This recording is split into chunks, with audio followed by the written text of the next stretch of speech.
பாலுங்க.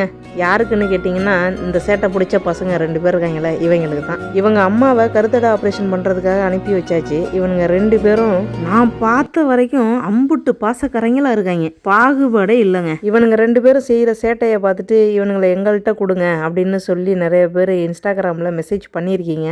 குடும்பத்தில் இவனுங்களையும் ஒரு ஆளாக சேர்த்துப்பீங்க அப்படின்னா உங்களுக்கு நிச்சயமாக இவனுங்களை தர்றதை பற்றி நான் எந்த யோசனையும் பண்ணுறதில்ல. பால் வைக்கிற எனக்கே இவ்வளவு தேங்க்ஸ் சொல்கிற இவனுங்க நல்லா பார்த்துக்கிற உங்களுக்கு காலம் முழுக்க நன்றியோடு உங்கள் காலடியில் இருப்பானுங்க.